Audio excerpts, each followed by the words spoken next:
गणेश, जिन्हें गणपति, विनायक, लंबोदर और पिल्लैयार के नाम से भी जाना जाता है, हिंदू देवताओं में सबसे प्रसिद्ध और सबसे अधिक पूजे जाने वाले देवताओं में से एक है और गणपति संप्रदाय में सर्वोच्च देवता है। उनके चित्रण पूरे भारत में पाए जाते हैं। हिंदू धर्मावलंबी उनकी पूजा करते हैं, चाहे वे किसी भी संप्रदाय से जुड़े हों। गणेश की भक्ति व्यापक रूप से फैली हुई है और जैन और बौद्ध और भारत से परे तक फैली हुई है। गणेश जी की विशेषताएं। गणेश जी का मस्तक। उन्हें गजानन इसलिए कहा गया कि उनके सिर को भगवान शंकर ने काट दिया था। बाद में उनके धड़ पर हाथी का सिर लगाकर उन्हें पुनः जीवित किया गया। यह भी कहा जाता है कि शनिदेव जब बाल गणेश को देखने गए तो उनकी दृष्टि से उनका मस्तक भस्म हो गया था। बाद में विष्णुजी ने एक हाथी का सिर उनके धड़ पर लगाकर उन्हें पुनर्जीवित कर दिया था। अग्रपूजक कैसे बने? एक बार देवताओं में धरती की परिक्रमा की प्रतियोगिता हुई जिसमें जो सबसे पहले परिक्रमा करके आ जाता उसे सर्वश्रेष्ठ माना जाता।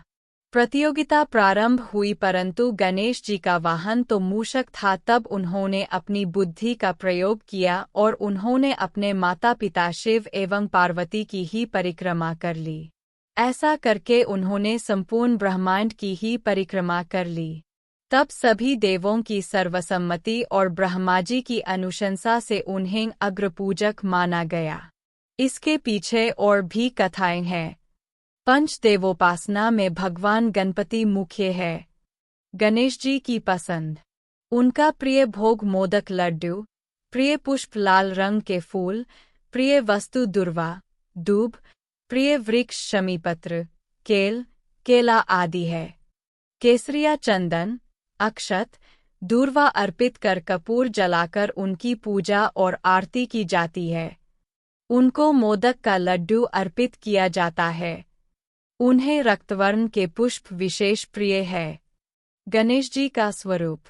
जल तत्व के अधिपति, बुधवार और चतुर्थी के स्वामी और केतु एवं बुध के ग्रहाधिपति गणेश जी के प्रभु अस्त्र पाश और अंकुश है।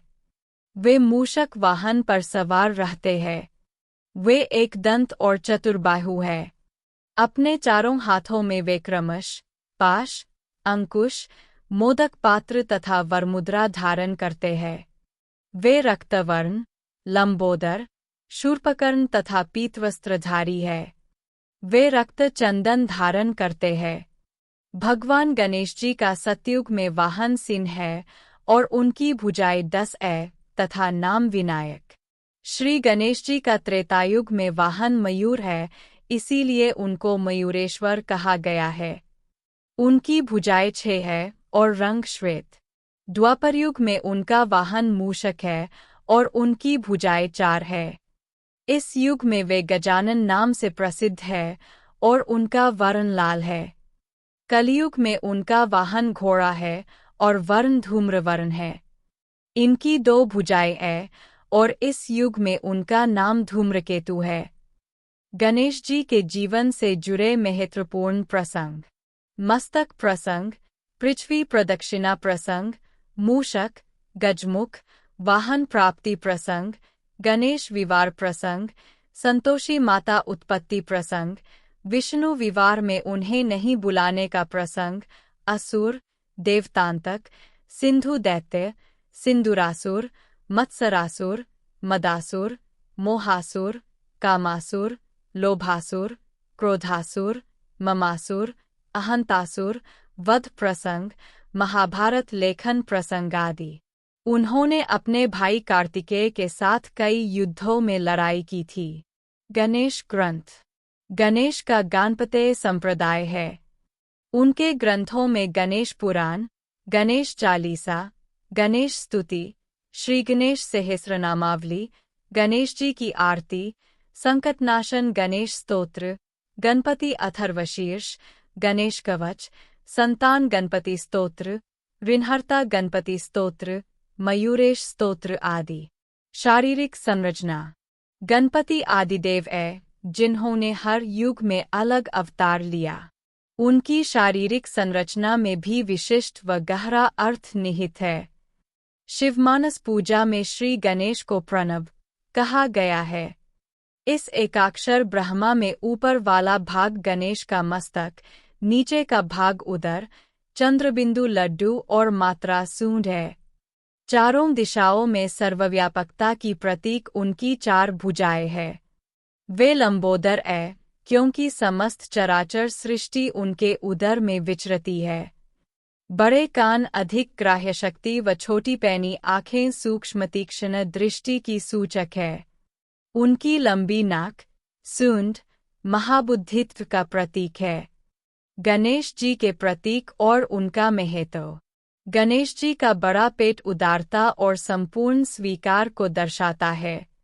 गणेश जी का ऊपर उठा हुआ हाथ रक्षा का प्रतीक है, अर्थात घबराओ मत, मैं तुम्हारे साथ हूँ, और उनका झुका हुआ हाथ, जिसमें हथेली बाहर की ओर है, उसका अर्थ है अनंत दान और साथ ही आगे झुकने का निमंत्रण देना। यह प्रतीक है कि हम सब एक दिन इसी मिट्टी में मिल जाएंगे। गणेश जी एक दंत है, जिसका अर्थ है एकाग्रता। वे अपने हाथ में जो भी लिए हुए हैं, उन सब का भी अर्थ है। वे अपने एक हाथ में अंकुश लिए हुए हैं, जिसका अर्थ है जागृत होना, और एक हाथ में पाश लिए हुए हैं, जिसका अर्थ है नियंत्रण। जागृति के साथ बहुत सी ऊर्जा उत्पन्न होती है और बिना किसी नियंत्रण के उससे व्याकुलता हो सकती है। गणेश जी, हाथी के सिर वाले भगवान, भला क्यों एक चूहे जैसे छोटे से वाहन पर चलते हैं? क्या यह बहुत अजीब नहीं है? फिर से, इसका एक गहरा रहस्य है। एक चूहा उन रस्सियों को काट कर अलग कर देता है जो हमें बांधती है। चूहा उस मंत्र के समान है जो अज्ञान की अनन्य परतों को पूरी तरह काट सकता है और उस परम ज्ञान को प्रत्यक्ष कर सकता है जिसके भगवान गणेश प्रतीक है। हमारे प्राचीन ऋषि इतने गहन बुद्धिशाली थे कि उन्होंने दिव्यता को शब्दों के बजाय इन प्रतीकों के रूप में दर्शाया, क्योंकि शब्द तो समय के साथ बदल जाते हैं, लेकिन प्रतीक कभी नहीं बदलते। तो जब भी हम उस सर्वव्यापी का ध्यान करें, हमें इन गहरे प्रतीकों को अपने मन में रखना चाहिए, जैसे हाथी के सिर वाले भगवान, और उसी समय यह भी याद रखें कि गणेश जी हमारे भीतर ही है। यही वह ज्ञान है जिसके साथ हमें गणेश चतुर्थी मनानी चाहिए। भगवान गणेश जी के जन्म की कहानी। हम सभी उस कथा को जानते हैं कि कैसे गणेश जी हाथी के सिर वाले भगवान बने। जब पार्वती शिव के साथ उत्सव क्रीड़ा कर रही थीं, तब उन पर थोड़ा मैल लग गया। जब उन्हें इस बात की अनुभूति हुई, तब उन्होंने अपने शरीर से उस मैल को निकाल दिया और उससे एक बालक बना दिया।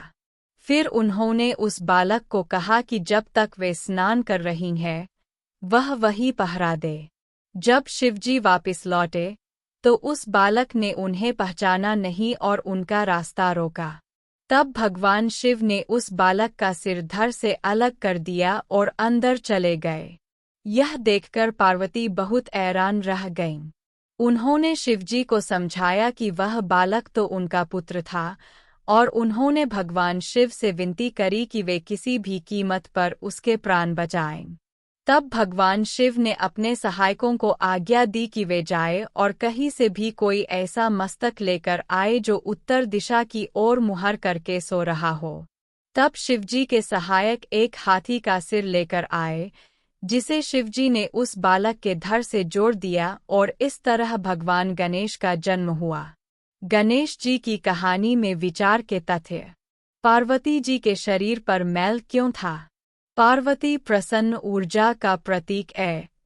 उनके मैले होने का अर्थ है कि कोई भी उत्सव राजसिक हो सकता है, उसमें आसक्ति हो सकती है और आपको आपके केंद्र से हिला सकता है।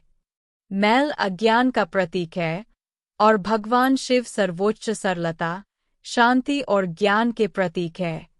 क्या भगवान शिव, जो शांति के प्रतीक थे, इतने गुस्से वाले थे कि उन्होंने अपने ही पुत्र का सिर धड़ से अलग कर दिया?